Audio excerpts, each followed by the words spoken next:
밤중에 천진에 도착했다. 천리길 혼자 온 것이다. 배에서 나를 데리고 온 자와 영중에서 나를 영접하는 자가 서로 떠들어대지만 알아들을 수가 없었다. 도착했을 때 나는 배멀미로 기운이 빠져 혀가 말려들고 기운이 없어 앉지도 눕지도 못했다. 약은 고사하고 한 모금 물을 주는 이가 없었다. 서러워 흐느끼니 눈물이 쏟아졌다.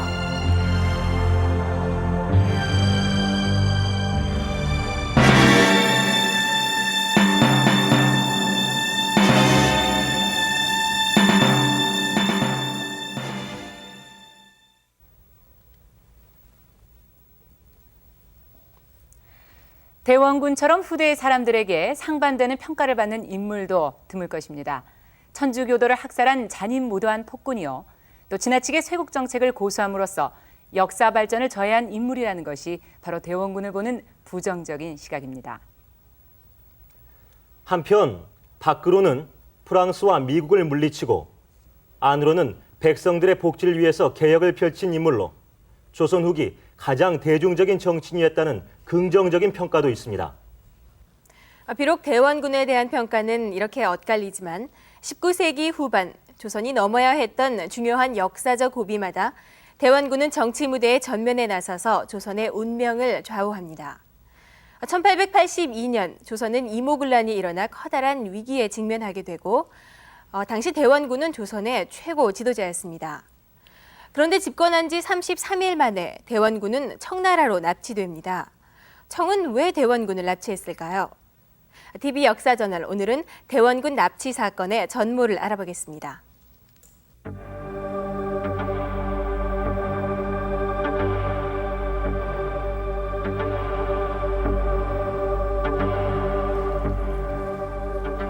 대원군이 머물던 이곳 운현궁은 조선 후기 역사의 중심지였습니다.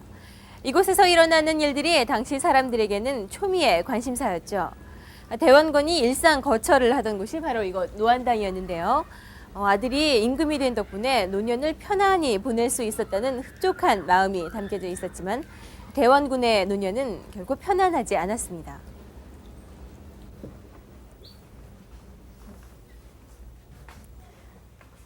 네, 이곳은 대원군이 주로 손님을 맞이하던 방인데요.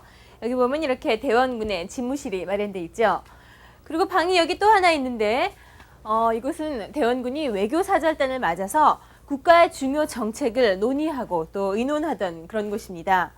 그런데 이 방은 특이하게도 이렇게 사방에 문이 나 있거든요. 이 문 밖에는 무엇이 있을까요?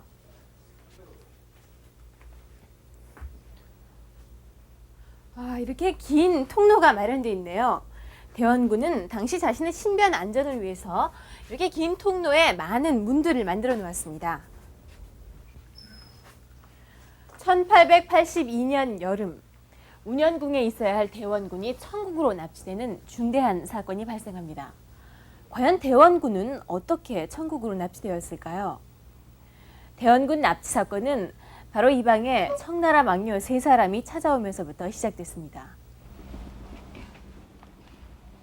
조선에서 이모군란이 발생하자 청나라는 속국을 보호한다는 명목으로 군대를 파견합니다. 그때 청나라 군사를 이끌고 서울로 들어온 최고 사령탑이 바로 이 3사람이었습니다. 조일 교섭 담당 마건춘,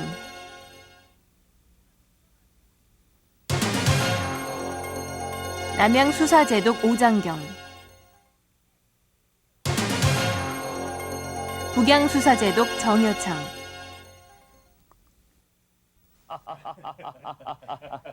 대공자께서 오늘 안으로 겉으로 보기엔 이들 청나라 대표의 의례적인 방문이었지만 사실은 대원군 납치를 위한 유인책이었습니다. 그들은 자신들이 주둔하고 있는 군영으로 대원군을 초대합니다.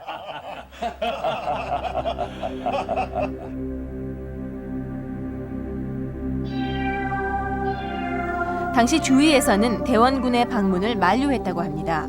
그러나 대원군은 그 말을 듣지 않았습니다.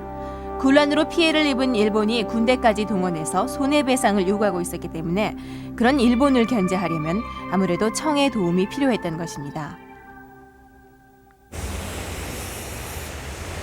군사의 주력 부대는 이곳 남대문 밖 저쪽 용산에 주둔하고 있었습니다.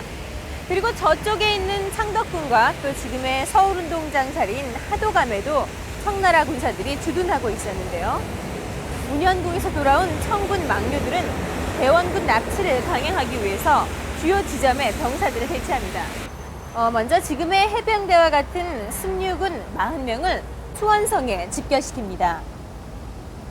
그리고 왕궁 수비를 위해서 병사들을 보내고요. 또 성문 수비를 위해서 병사 100명을 동원시킵니다.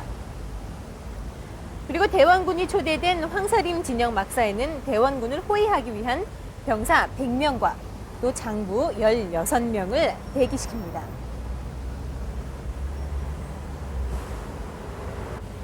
이렇게 모든 준비를 마친 청군은 대원군이 오기만을 기다리고 있었는데요. 대원군이 청군 막사에 도착한 것은 오후 4시가 지나서였습니다.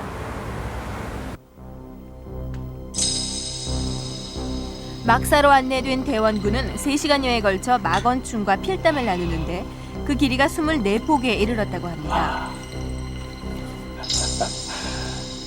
이렇게 필담을 나누는 동안 대원군이 데려온 500명의 조선 병사와 시종들은 모두 청군에 의해 체포되었습니다.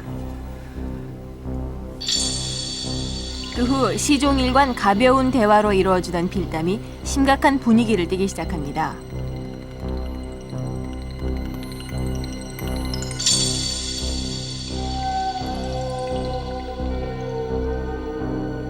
대원군은 조선 국왕을 황제가 책봉했다는 사실을 아는가? 알고 있다. 이때 막원충은 전혀 예상하지 못한 선고를 합니다. 군은 군변 이후 정권을 장악하여 정적들을 살해하고 황제가 책봉한 국왕을 궁중에 물러가 있게 하였으니 이것은 왕을 속이고 황제를 우습게 본 것이다. 지금 즉시 천진으로 가서 황제의 처분을 기다리라.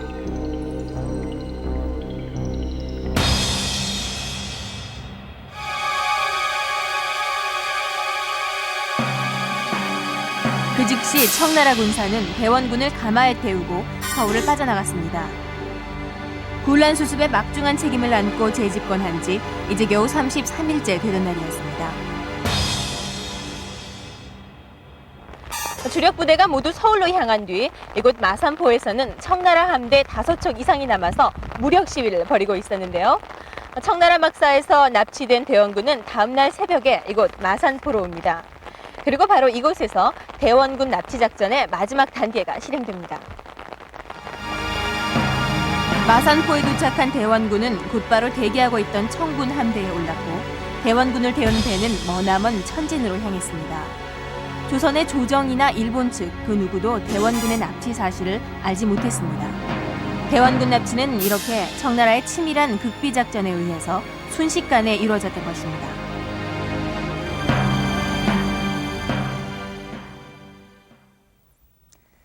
대원군 납치를 강행한 청나라의 명분은 간단히 말해서 대원군이 이모군란의 주모자라는 것이었습니다. 대원군 납치를 이해하기 위해서는 당시 조선 사회를 뒤흔들었던 이 이모군란에 대해서 알아볼 필요가 있는데요. 그렇다면 이모군란은 과연 어떤 사건이었고 대원군은 과연 청의 주장처럼 이모군란의 주모자였을까요?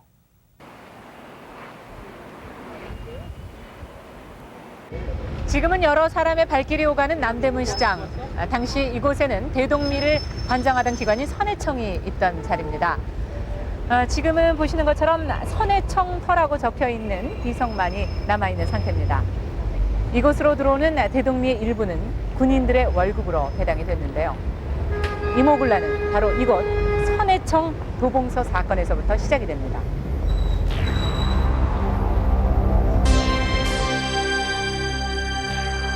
그날 도봉소에서는 13달 동안 급료를 받지 못한 군인들에게 한 달치의 급료가 지급됐습니다.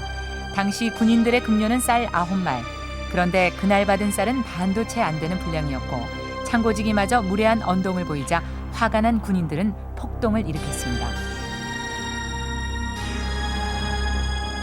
도봉소 사건으로 동료들이 포도청에 갇히자 흥분한 군인들은 당시 선해청 당상이었고 부정부패 관리의 상징이었던 민교모의 집을 찾아가 집기를 붓습니다. 세도가 민겸호의 집을 부순 것은 당시로서는 꽤 심각한 사건이었습니다. 군인들은 사태 수습을 의논하기 위해 대원군을 찾아갔습니다. 이때 군인들이 대원군으로부터 어떤 밀개를 받았다고 전해집니다. 운영궁을 나온 군인들은 조직적인 행동을 보입니다. 먼저 동별령의 무기고를 탈취한 뒤 종로통을 따라 이동을 하면서 좌포도청, 의금부 그리고 우포도청을 차례로 습격을 합니다. 여기서 경기 감영으로 이동한 군인들은 다시 두 패로 나뉘어 한 편은 북촌 일대에 모여 살고 있는 민씨 세도가들의 집을, 다른 한편은 성 밖에 있는 일본 공사관에 습격을 합니다. 군인들이 몰려온다는 소식을 듣고 위험을 느낀 공사 일행은 미리 기밀 서류를 불태운 뒤 공사관을 탈출합니다. 다음 날 새벽, 군인들은 다시 동별령으로 집합을 했는데 이때에는 당시 하급 군인들의 거주지였던 이태원과 왕십리의 주민들도 가세했습니다. 이들이 마지막으로 습격한 곳은 바로 창덕궁, 민비와 그 척족들을 제거하기 위해서였습니다. 간신히 피신한 민비를 제외하고 이곳에서 무수히 많은 민씨 척족들이 살해당합니다. 그 중에는 선해청 당상 민겸호도 포함돼 있었습니다.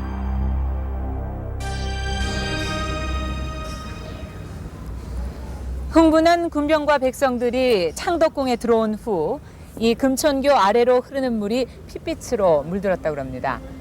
이렇듯 이모굴란은 단 5일 만에 심각한 사태로 발전을 했습니다.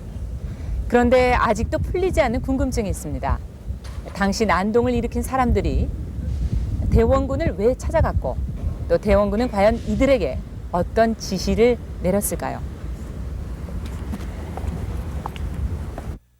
고종의 친정 선언으로 권좌에서 물러난 후 대원군은 8년이라는 긴 세월 동안 정치에는 개입하지 않았던 것으로 보입니다. 그러나 수구파와 일반 백성 중에서 많은 사람들은 여전히 대원군을 지지하고 있었습니다. 그 당시 대원군이 가지고 있는 위치라는 것은 굉장합니다.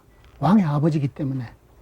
그렇기 때문에 어려운 일이나 나라 일을 해결하는데 대원군을 두고 달리 해결 방법을 찾는다는 것은 오히려 적당하지가 않죠. 그렇기 때문에 그 당시 대원군하고 정치적인 코스나 방법이나 이런 것이 전부 반대되어 있었던 민비를 중심으로 한 민씨당을 타도하려고 일어났던 그 군중들이 대원군을 그들의 지도자로 삼으려고 생각했던 것은 거의 당연한 생각이었던 것 같습니다. 대원군이 이모군란에 어느 정도 개입했는지 그 해답을 얻기 위해 당시 군란을 기록한 사료들을 찾아보았습니다. 안녕하세요. 이모군란에 관한 자료가 있다해서 저희 찾아왔거든요.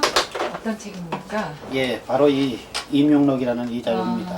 임용록. 임용록은 호조 판서를 지냈던 김병시 대감이 쓴 책으로 이모군란 당시 궁궐에서 있었던 일들이 상세하게 기록돼 있습니다. 그럼 이모군란 당시의 대원군의 모습을 책 안에서 좀 찾아볼 수 있을까요? 예, 여기 이 대목에서 알 수가 있습니다. 네. 뭔가 하면은 어떤 사람이 피를 흘리며 죽어 있었어요. 네. 그래서 이 김대감이 가보니까 그게 바로 그 당시 이제 이 문제의 핵심이 됐던 인물인 민겸호였습니다. 네. 그래서 놀래서 이렇게 쳐다보니까 대원군은 그걸 보고 이제 언덕 위에서 우두커니 앉아 있었어요.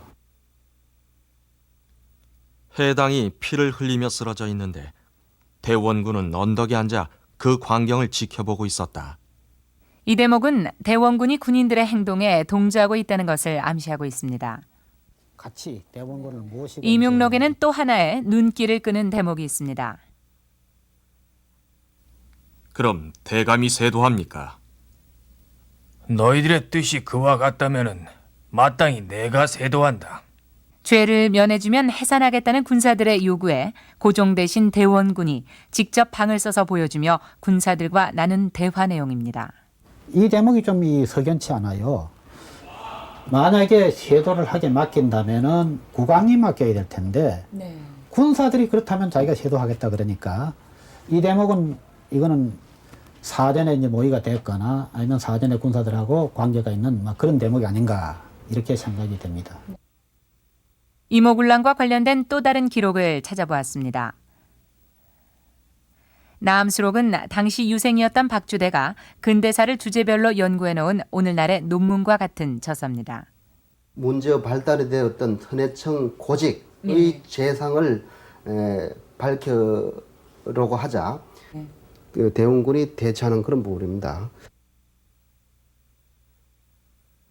너희들이 동벼령에 물러가 있으면 여론에 따라 선처할 것이다. 이 말은 군사들의 뜻에 따라 대원군이 선해청 고직을 처벌하겠다는 뜻입니다. 군병들이 대궐에 들어닥치자 대원이가 그러니까 대원군이 속수무책으로 한편으로는 애걸을 하고 한편으로는 깨우치면서 만류하자 이 군인들이 말하기를 걱정하지 마십시오. 민비와 모든 민씨 일가를 죽인 후 새로운 세상을 만들어 대감과 함께 태평을 누릴 것입니다. 결국 대원군이 군란을 주모했는지는 사료 속에 구체적으로 나타나 있지 않았습니다. 다만 군인들이 그들의 지도자로 대원군을 내세우려 했고 대원군도 군란을 재집권의 기회로 삼았으리라는 것을 추측해 볼 수 있습니다.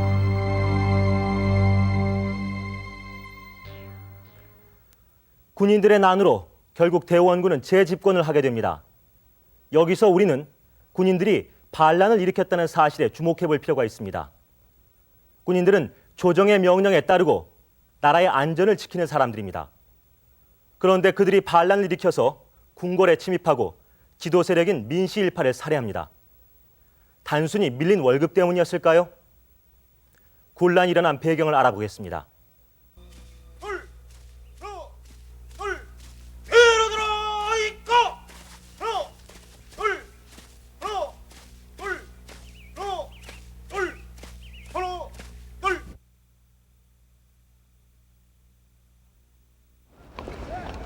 당시 조선에는 외별기라는 신식 군대가 있었습니다.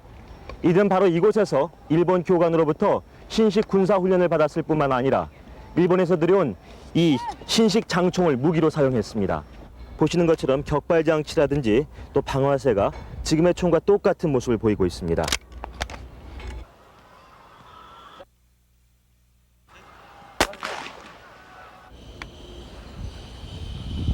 하지만 외별기군에 비해서 숫자적으로 훨씬 많았던 구식군인들은 전근대적인 무기인 화승총을 사용했습니다. 이것이 바로 화승총인데요. 이 화승총은 보시는 것처럼 이 앞에 탄환을 집어넣은 다음에 그리고 뒤에 있는 이곳에 심지에 불을 붙여서 총을 쏘게 됩니다.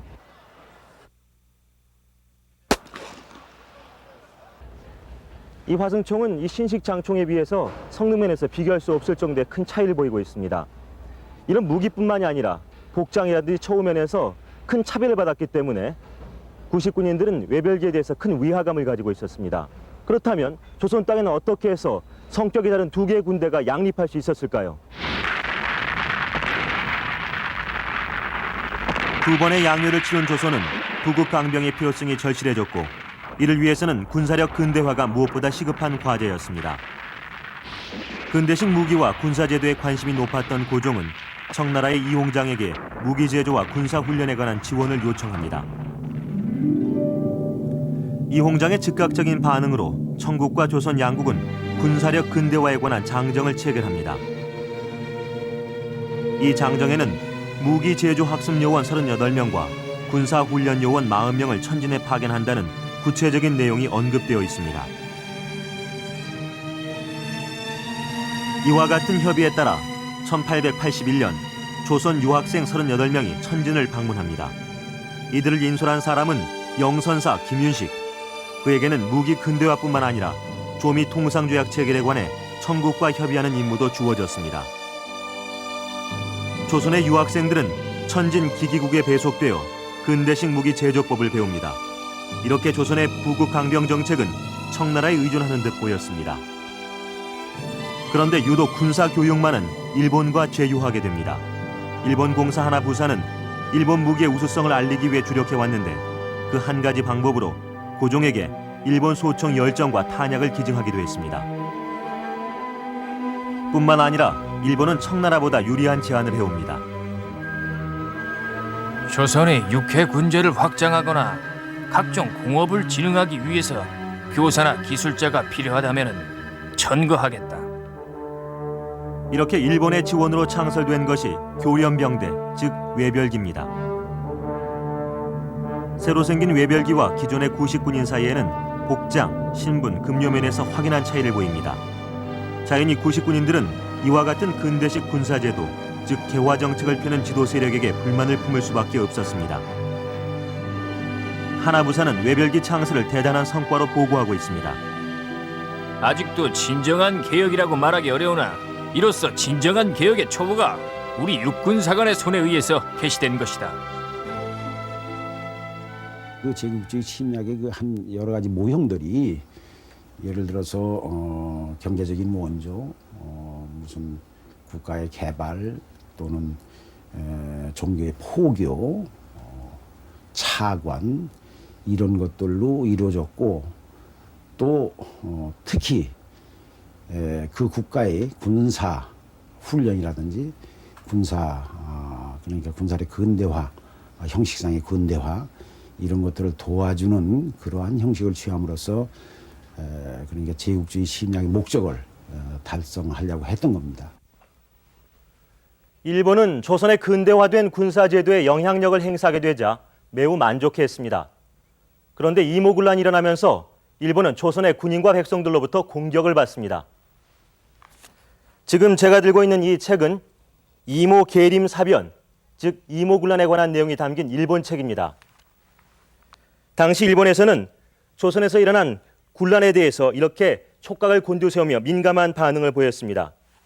군란이 발생한 후 일본 정부는 어떤 반응을 보였는지 알아보겠습니다. 이모군란 당시 공사관을 불태우고 인천으로 피신한 하나부상 일행. 그들은 인천까지 쫓아온 조선인들에게 6명이 사망하고 5명이 부상당하는 피해를 입습니다. 극적으로 조선 탈출에 성공, 나가사키에 도착한 하나부사 일행은 조선의 군변 사실과 일본인의 피해 상황을 외무성에 알립니다. 당시 신문들은 이 소식을 후회로 보도하고 있습니다.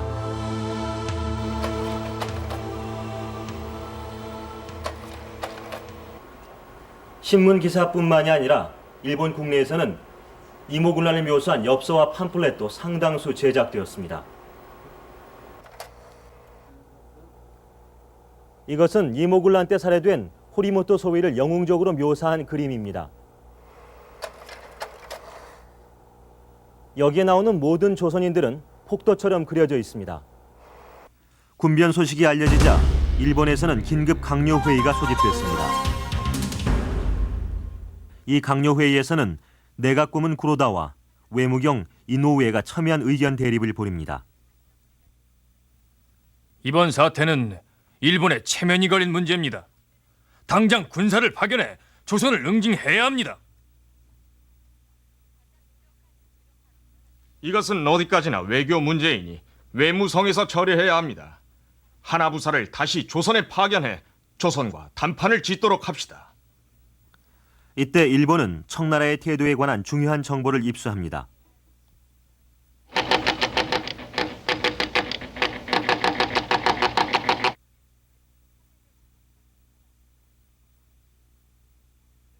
청나라의 태도를 확인한 일본에서는 다시 강요회의가 열립니다.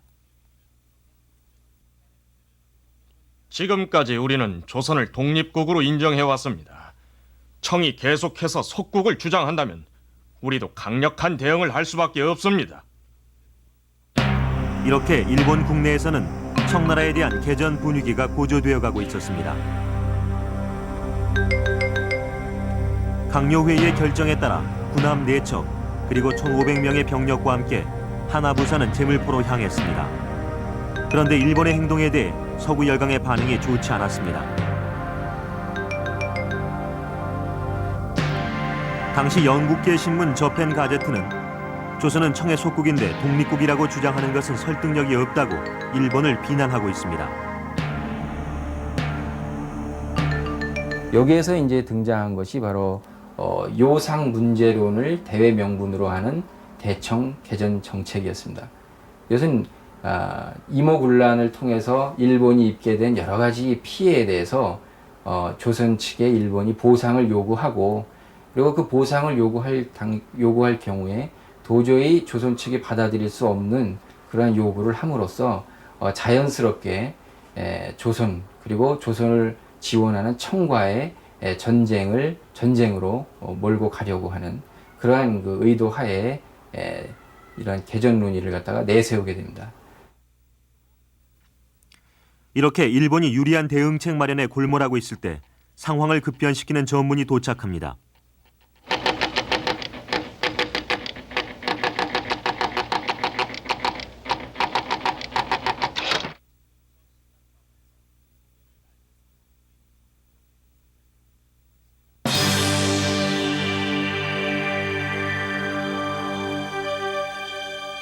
다시 긴급 강요 회의가 소집됐습니다. 더 이상 전쟁을 미룰 수는 없습니다. 조선의 요구한 손해배상이 받아들여지지 않으면 즉각 전쟁을 벌여야 합니다. 예, 맞습니다. 우리가 만국 공법의 절차를 따라서 전쟁을 한다면 서구 열강도 더 이상 일본을 무시하지 못할 것입니다. 마침내 전쟁 결정을 통보하는 훈령이 하나부사에게 내려집니다. 이 훈령에는 배상금 200만 엔과 같이 조선으로서는 도저히 받아들일 수 없는 요구 조건이 들어 있습니다. 여기에서 전쟁을 유도하는 일본의 저의를 읽을 수 있습니다. 이 훈령에서는 그 김옥균 등을 중심으로 하는 그 친일적인 급진 개화파뿐만이 아니라 수구파의 거두로서 알려졌던 대원군조차도 일본이 조선에 대한 세력을 확대해 나아가는 데 있어서 유리하다면, 그렇다면 대원군을 포섭하라라고 하는 그러한 내용을 담고 있습니다. 그런 의미에서 일본이 조선에 대한 세력을 확대해 나아가는 데 있어서 얼마나 그 혈안이 되어 있었는가 하는 부분이 이 훈령의 여실히 증명이 나와 있다고 그렇게 말씀드릴 수 있겠습니다. 당시 일본에서는 이렇게 조선을 무력으로 침략할 태세였습니다. 하지만 개전 결정이 하나부사에게 전달되기 전에 상황이 끝나게 됩니다. 청나라가 대원군을 납치하고 재빠르게 조선을 장악해버리기 때문입니다. 일본보다 군란 소식을 뒤늦게 접한 청나라가 어떻게 이렇게 빨리 대응할 수 있었던 것일까요? 그리고 청나라가 대원군을 납치한 이유는 무엇이었을까요?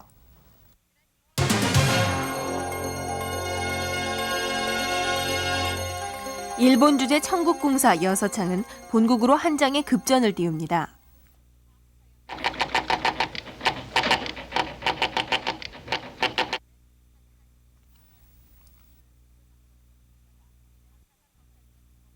같은 날 여서창으로부터 두 번째 전보가 도착합니다.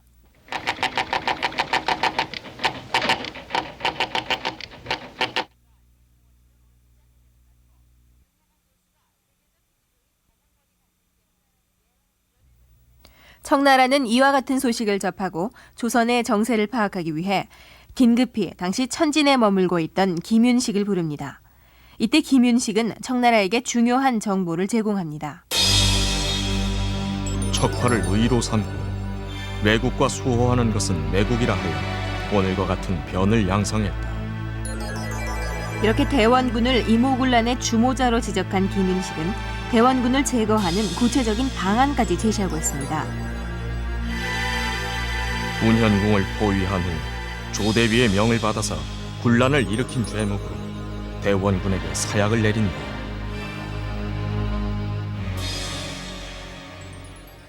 김윤식이나 어윤중은 역시 그 이제 개화파, 저게 이제 개화파에 속해서 고종이 친신이거든요. 가까운 이제 신하란 말이죠.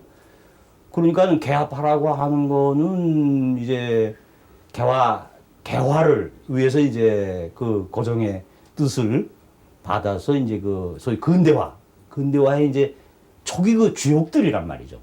그러니까는 대원군이 그 재집정을 했다라고 하는 그 사태를 이제 당하게 되면은 이렇게 생각을 했을 겁니다. 그러니까 이건 분명히 이제 대원군이 그 과거의 그 쇄국 정치로 돌아간다. 군란 소식을 알게 된 지 불과 일주일 만에 청은 정여창 마건충을 조선에 파견합니다. 청은 왜 이렇게 신속한 대처를 했을까요? 지금까지 청나라의 대조선 정책은 내정 불간섭이 기본 원칙이었습니다. 그러나 1874년 일본의 대만 침략, 1876년 강화도 조약 체결, 1879년 일본의 유구 병합으로 인해 청나라는 일본의 위협을 심각하게 느낍니다.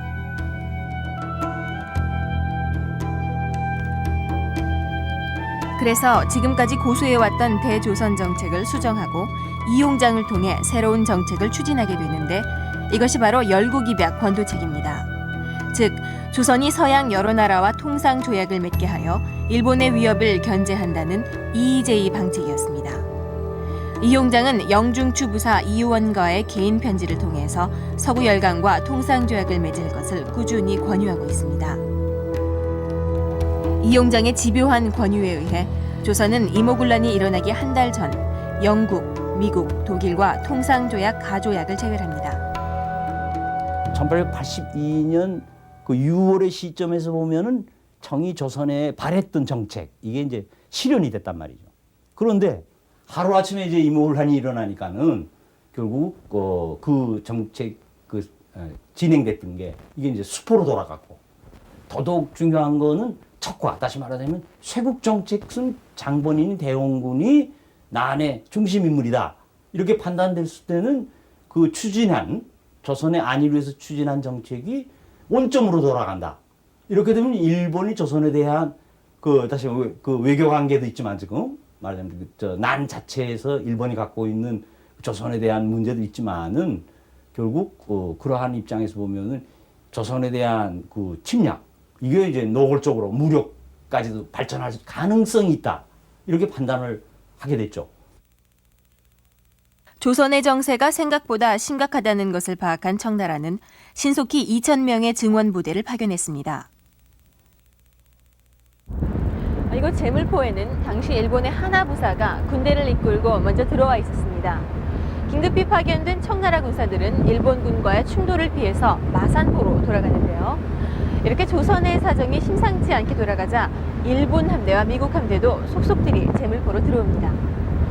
서구 열강의 이목 때문에 섣불리 군사 행동을 취하지 못했던 일본, 그리고 일본보다 먼저 조선에서의 주도권을 잡으려고 했던 청나라. 이런 군란 속에서 나라를 지켜야만 했던 조선. 이제 삼국 간에 숨막히는 외교전이 펼쳐집니다. 군사를 이끌고 서울에 입성한 하나부사는 조선 측의 손해배상을 포함한 7개의 요구 조건을 제시했습니다. 신속한 조처를 바라겠습니다. 하지만 대원군은 이를 거부했고 조선과 일본은 긴장 관계로 돌입합니다. 그 후 제물포로 물러나와 본국의 지시를 기다리는 하나부사에게 마건충이 찾아갔습니다.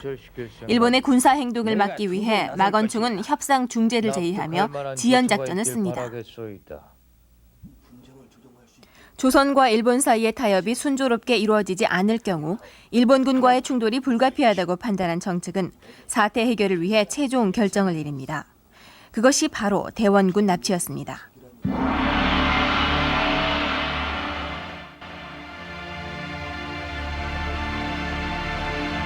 이제 북양 해군을 통솔한 정제독이 잠시 대원군과 함께 바다를 건너 황제가 계신 곳으로 갔다.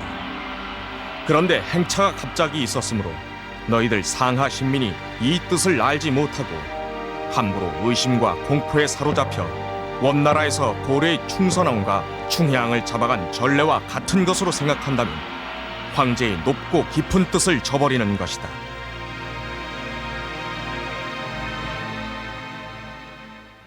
대원군 납치 사건의 이면에는 이렇게 청나라와 일본의 이해관계가 복잡하게 얽혀 있었던 것입니다. 그렇다면 청으로 끌려간 대원군은 그곳에서 어떤 생활을 했으며 또 대원군이 떠나간 조선은 과연 어떤 운명에 처하게 됐는지 알아보겠습니다. 천진으로 납치된 대원군은 이홍장으로부터 사문을 받습니다. 사문, 그것은 대원군이 어떤 죄를 지었고 청나라가 그 죄의 진상을 조사한다는 뜻입니다.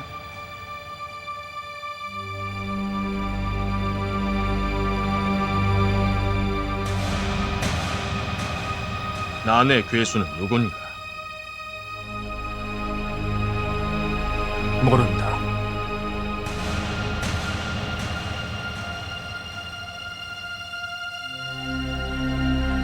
그럴 리가 없다. 지금 황제의 뜻을 받들어 사실을 조사하는 마당에 어찌하여 일체를 말하지 않는가? 군인과 민중이 함께 소란을 피워 우두머리를 가리기 어렵다.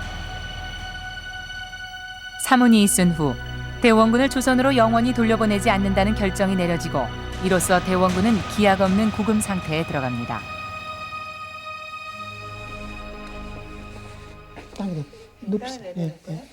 천진에 구금된 대원군은 과연 어떤 심정이었을까요?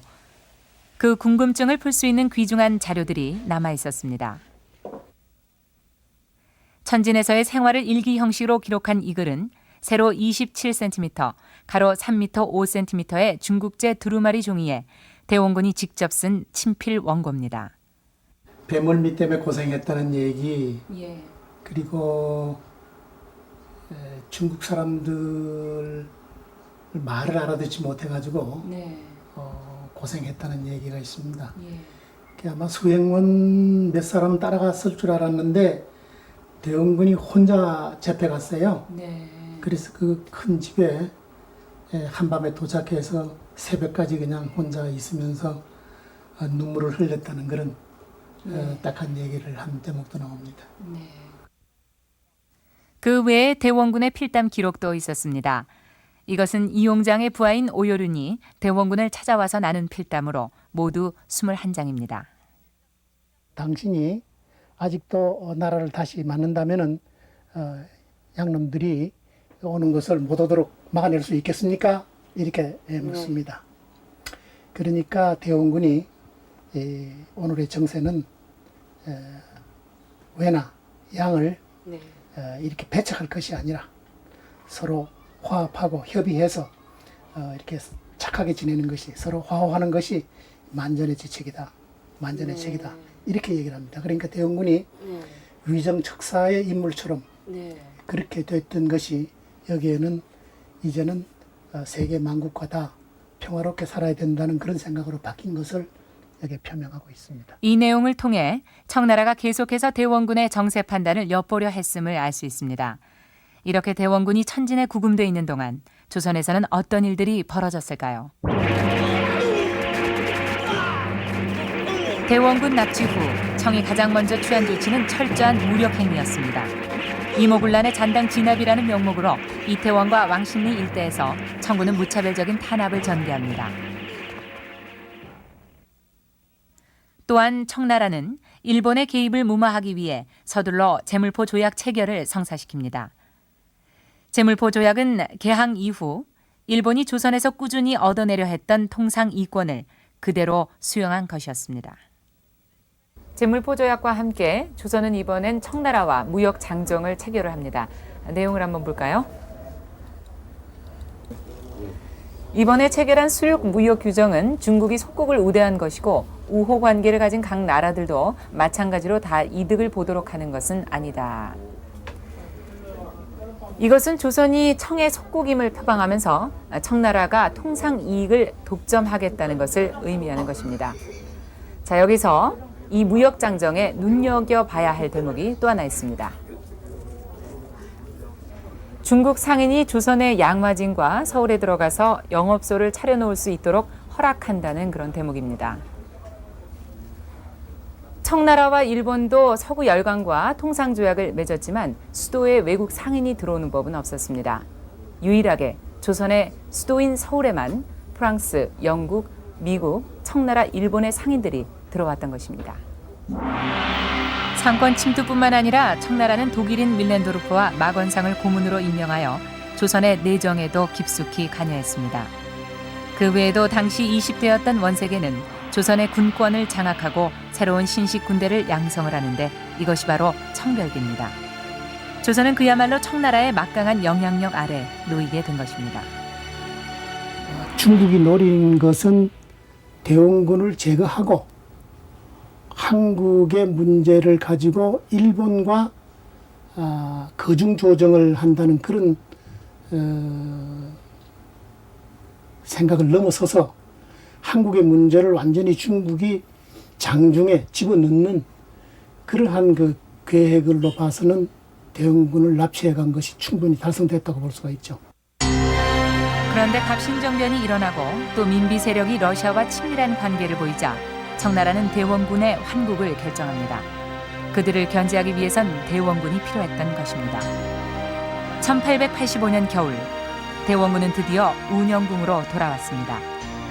납치된 지 3년 6개월 만의 일이었습니다.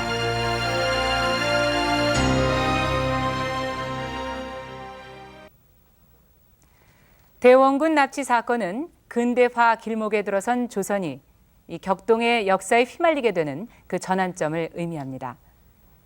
대원군이 납치된 후 조선은 결국 청나라와 일본의 세력 다툼장이 돼버리고 맙니다. 이로 인해서 조선은 근대화와 부국강병이라는 역사적인 과제를 수행함에 있어서 큰 차질을 빚게 됩니다. 이런 결과를 낳게 한 원인은 두 가지로 파악할 수 있습니다. 먼저 청나라와 일본은 당시 서구 열강이 보여주었던 식민지 정책을 그대로 실천하려고 했고 그 대상이 조선이었던 점, 그리고 또 한 가지 원인은 조선의 지도 세력이 개화 정책을 추진하는 데 있어 무엇보다 중요한 민심을 얻지 못했다는 데 있습니다. 납치 사건으로 인해 대원군의 2차 집권은 33일 만에 막을 내리게 됩니다. 만약 대원군이 납치되지 않았다면 조선의 운명은 어떻게 바뀌었을까요? 그것은 아무도 예측할 수 없을 것입니다. 그러나 분명한 것은 조선으로 돌아온 대원군은 이후 끊임없이 청나라와 일본의 정치적 이용물이 된다는 사실입니다. TV 역사저널 여기서 마치겠습니다.